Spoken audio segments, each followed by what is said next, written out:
నా పేరు చల్లగాలి వెంకటరాజు. నేను రంగస్థల నటుడిని. మా శ్రీమతి చల్లగాలి శారద. జయ శ్రీరామ్. శ్రీరాఘవం దశరథాత్మజమప్రమేయం సీతాపతిం రఘుకులాన్వయరత్నదీపం ఆజానుబాహుం అరవిందదళాయతాక్షం రామం నిశాచర వినాశకరం నమామి. ఈ ఛానల్ను వీక్షిస్తున్న ప్రేక్షక మహాశైలకందరికీ కూడా హృదయపూర్వకమైన ధన్యవాదాలు. వందే మాతరం, వందే మాతరం, సుజలాం సుఫలాం మలయజ శీతలాం సస్యశ్యామలాం మాతరం. వందే మాతరం, సుప్రజ్యోత్స్నా పులకితయామినీ ఫుల్లకుసుమిత ద్రుమదళ శోభినీం సుహాసినీం సుమధుర భాషినీం సుఖదాం వరదాం మాతరం. వందే మాతరం, వందే మాతరం. భారత్ మాతా కీ జై. వేద ముఖులతోడ వేద ఘోషలతోడ విలసిల్లినట్టిది వేద భూమి. రతనాల రాసులన్ రమణీయ శోభతో ప్రసవించినట్టిది రత్నభూమి. మిసమిసలాడిన పసిడి పంటలతోడ భాసురంబైనది భరత భూమి. విజయలక్ష్మిని గొన్న వీరులందరితోడ వెలుగొందినట్టిది వీరభూమి. నిఖిల విఖ్యాత కళలకు నిలయ భూమి. అట్టి సద్భూమిలో మమ్ము పుట్టించితివి తద్రుణము తీర్పా వందనమ్ములు సేతుమో భరత మాతా.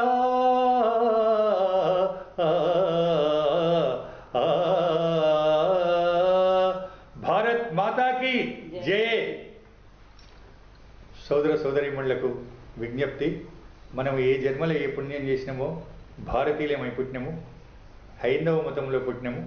మరి భారతదేశాన్ని, హైందవ మతాన్ని కాపాడుకోవాల్సిన బాధ్యత ప్రతి ఒక్కరి మీద ఉన్నదని ఈ సందర్భంలో మీకు సవినయంగా విజ్ఞప్తి చేస్తున్నాను. ఎందుకంటే ఒకప్పుడు ఈ ప్రపంచమంతా కూడా హైందవ మతానికి చెందిన దేశాలే. మాళవ కొంకణ ద్రవిడ మత్స్య కళింద పుళింద భోజ నేపాళ విదేహ పాండ్య కురు బర్బర సింధు యుగంధరాంధ్ర బంగాళ కరుష టెంకణ త్రిగర్త సుధేష్ణ మరాఠ లాట పాంచాల నిషాద ఘార్జరక సాళ్వ, ఇన్ని దేశాలు. కానీ కాలక్రమేణా ఈరోజు భారతదేశం ఒకటే మిగిలింది. దీనికి కూడా మనకు చాలా ప్రమాదకరమైన పరిస్థితుల లోపల ఉన్నాం మనం. ఎందుకంటే 500 సంవత్సరాల క్రితం బాబర్ అనే వ్యక్తి మన యొక్క రామాలయాన్ని ధ్వంసం చేసి అక్కడ మసీద్ కడితే, అంటే మన భారతదేశం లోపల మన రామాలయం లోపల అక్కడ దేవాలయాన్ని నిర్మించుకోవడానికి మనం 500 సంవత్సరాలు చాలా బాధపడాల్సి వచ్చింది. మరి ఈరోజు మనము రామాలయాన్ని నిర్మించుకున్నామంటే కారణం, ముఖ్యమైన కారణం మన ప్రియతమ ప్రధానమంత్రి శ్రీయుతులు నరేంద్ర మోడీ గారు. 900 సంవత్సరాలు మొఘలులు ఈ దేశాన్ని పరిపాలించింది, 200 సంవత్సరాలు బ్రిటిషర్స్ పరిపాలించారు. కారణం ఒకటి, మన లోపల ఐకమత్యం లేకపోవడము. అదేవిధంగా మన దగ్గర మన యొక్క భారతదేశం లోపల జయచంద్, మాన్సింగ్ లాంటి దేశద్రోహులు ఉండడం వల్ల ఆ పరిస్థితి తలెట్టింది.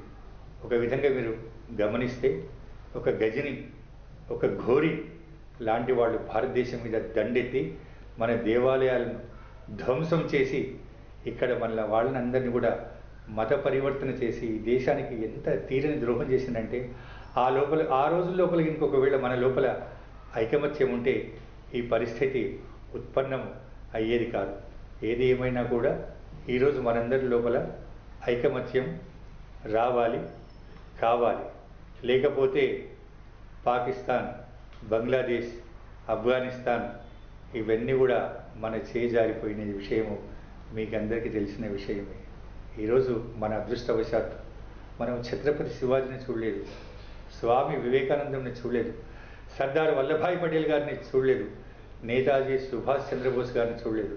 కానీ ఇంతమందిని ఒక్క నరేంద్ర మోడీ గారి యొక్క రూపంలో మనము చూస్తున్నాం.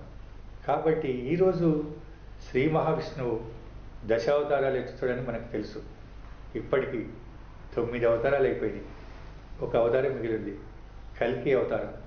నేను అనుకుంటే ఏంటంటే ఆ కల్కి అవతారం రూపం లోపల మన నరేంద్ర మోడీ గారు విచ్చేసిండ్రు. వారిని కాపాడుకోవడం మన యొక్క బాధ్యత. శ్రీకృష్ణుడు భగవద్గీత లోపల చెప్పిన విషయం మీకు అందరికీ తెలిసింది. యదా యదా హి ధర్మస్య గ్లానిర్భవతి భారత అభ్యుత్థానమధర్మస్య తదాత్మానాం సృజామ్యహం పరిత్రాణాయ సాధూనాం వినాశాయ చ దుష్కృతాం ధర్మ సంస్థాపనార్థాయ సంభవామి యుగే యుగే సంభవామి యుగే యుగే. దుష్ట శిక్షణ, శిష్ట రక్షణ కొరకు నేను ప్రతి యుగం లోపల అవతరిస్తానని చెప్పిండు. అదేవిధంగా మనకు మత్స్యావతారం నుంచి మొదలుపెట్టి ఇప్పటి వరకు కూడా 9 అవతారాలు అయిపోయినాయి. ఆ 9 అవతారం తర్వాత కల్కి అవతారం మనకు ఇప్పుడు మిగిలి ఉంది. ఆ శ్రీ మహావిష్ణువు శ్రీ నరేంద్ర మోడీ గారి రూపంలో మనకు వచ్చిండని నేను ఈ విధంగా మీకు హృదయపూర్వకంగా తెలుపుతున్నాను. నేను మరో విషయం ఏంటంటే ఆ రోజుల లోపల కూడా రాక్షసులున్నారు. దుష్ట శిక్షణ, శిష్ట రక్షణ కొరకు శ్రీ మహావిష్ణువు ఏ విధంగా అయితే అవతారాలు ఎత్తిండో ఈరోజు కూడా మరి నరేంద్ర మోడీ గారు ఇంత మంచి కార్యక్రమాలు చేస్తున్నా కూడా వాటిని వక్రీకరించి అవి చెడు పనులని కశ్మీర్ నుంచి కన్యాకుమారి వరకు ప్రతిపక్షాలు విమర్శిస్తున్నారు. ఈ విషయాన్ని మీరు మొత్తం కూడా తెలుసుకోవాలి. మనం ఈరోజు ఇంత మంచిగా ఉన్నాము అంటే కారణము మన సరిహద్దులో ఉన్న సైనికులు. మరి వారి గురించి ఈరోజు ప్రతిపక్షాలు అవాకు చెక్కులు పడుతున్నారు. సుప్రీంకోర్టుకు రెస్పెక్ట్ ఇయ్యరు, న్యాయ వ్యవస్థకు రెస్పెక్ట్ ఇయ్యరు, ఎవరికి కూడా ఈడీకి రెస్పెక్ట్ ఇయ్యరు, సిబిఐకి రెస్పెక్ట్ ఇయ్యరు.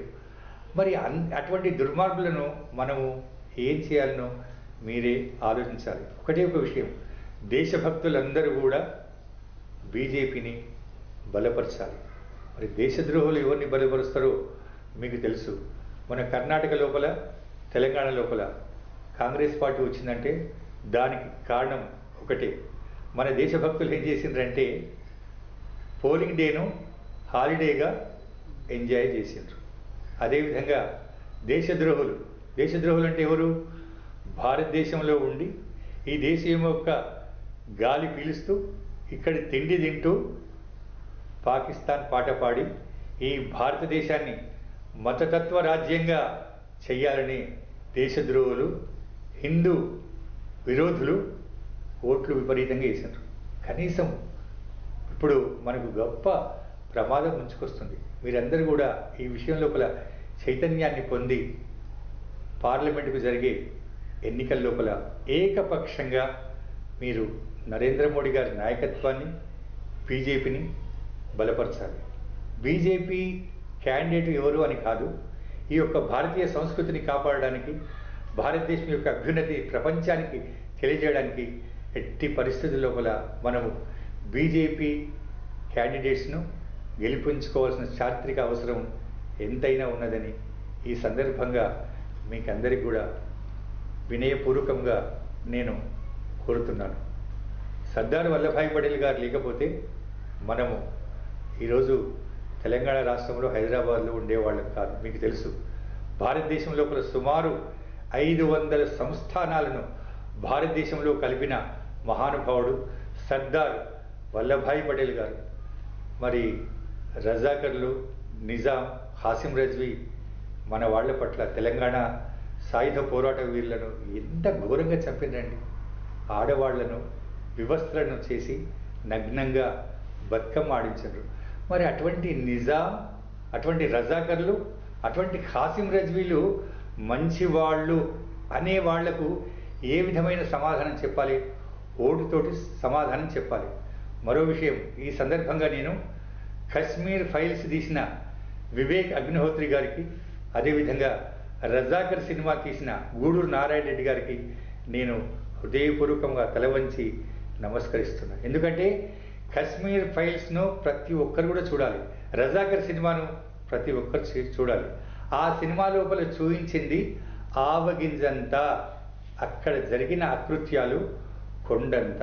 భారతదేశం లోపల ఉన్న కశ్మీర్ లోపల మన హిందువులను, హిందూ పండిట్స్ను, కశ్మీరీ పండిట్స్ను ఎంతో మందిని ఘోరంగా చంపి మీ ఆడవాళ్లను ఇక్కడ వదిలి వెళ్ళండి అని అన్నారంటే దానికి కారణము ఎవరండి? దాని గురించి ఎవరైనా అసలు మాట్లాడినరా? ఒక్క విశ్వ హిందూ పరిషత్, భారతీయ జనతా పార్టీ, బజరంగ్ దళ్, ఆర్ఎస్ఎస్ తప్ప ఎవరైనా మాట్లాడినరా?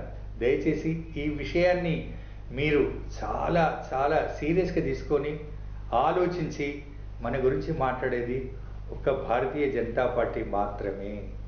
కాబట్టి చాలా చాలా అంటే చాలా విషయాలున్నాయి.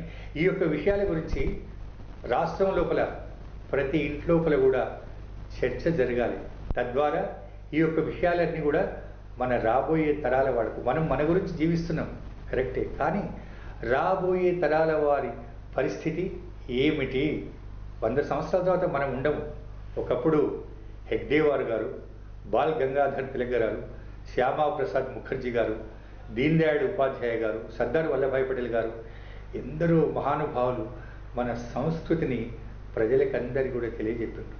మన పైన ఉన్న బాధ్యత ఏంటంటే మనము రాబోయే తరాల వారికి ఇవన్నీ కూడా తెలియజేయాలి. ఒక భారతదేశం లోపల అంటే మన రామ జన్మభూమిని మనము పొందడానికి 500 సంవత్సరాలు పోరాడాలన్నా ఇదేమైనా న్యాయంగా ఉందా? నరేంద్ర మోడీ గారు ఉన్నారని ఈరోజు మనము సాధించుకున్నాం. ఈరోజు ప్రపంచ దేశాలు, అమెరికా ప్రెసిడెంట్ జో బైడెన్ ఏమన్నాడు? నరేంద్ర మోడీ గారిని మీ యొక్క ఆటోగ్రాఫ్ కావాలన్నాడు. అంటే ఆటోగ్రాఫ్ కావాలి అంటే ఆ ఘనత ఎవరిది? 140 కోట్ల జనాభా. ఆస్ట్రేలియా ప్రధానమంత్రి గారు నరేంద్ర మోడీ గారిని బాస్ అని సంబోధించడు. ఆ గర్వం ఎవరిది? మన 140 కోట్ల భారతీయులది. నరేంద్ర మోడీ గారు సబ్కా సాత్, సబ్కా వికాస్, సబ్కా విశ్వాస్, సబ్కా ప్రయాస్ అని అందరినీ, కుల మతాలకు అతీతంగా అందరినీ అభివృద్ధి చేస్తూ ఈరోజు భారతదేశాన్ని అన్ని రంగాల లోపల అభివృద్ధి చేస్తున్న మహానుభావుడు శ్రీయుతులు నరేంద్ర మోడీ గారు. నిస్వార్థ సేవా పరాయణుడు, అన్ని రంగాల లోపల అభివృద్ధి చేస్తుంటే ఈ యొక్క ప్రతిపక్షాలకు, ఘమండియా గఠబంధన్ అనే ప్రతిపక్షాలకు వాళ్ళకి ఏం మాట్లాడాలనో అర్థమైతే లేదు. కేవలం ఆ రోజుల లోపల రాక్షసులు ఉన్నారు, ఈ రోజుల లోపల కూడా ప్రతిపక్షాలు అనే రాక్షసులు ఉన్నారు. కాబట్టి ఈరోజు ప్రతిపక్షాల యొక్క ధ్యేయం ఏంటంటే వాళ్ళది ఒకటి, అవినీతి, కుటుంబ వారసత్వము. నరేంద్ర మోడీ గారికి ఉన్న బలం ఏంటంటే మీకు తెలుసు, నీతి, నిజాయితీ. ప్రతిపక్షాలకు కావాల్సింది వాళ్ళు సంపాదించిన డబ్బులను కాపాడుకోవాలి, అదేవిధంగా కుటుంబ వారసత్వాన్ని పెంచి పోషించుకోవాలి. అంతే, అంతకు మించి ఇంకేమీ లేదు. వాళ్ళ యొక్క ప్రజలకు ఏదో సేవ చేయాలి లేదు. ఈ విషయాలన్నిటి కూడా మీరందరూ కూడా గమనించాలి. మీరందరూ కూడా మేధావులు. భారతీయ జనతా పార్టీకి సపోర్ట్ చేయండి.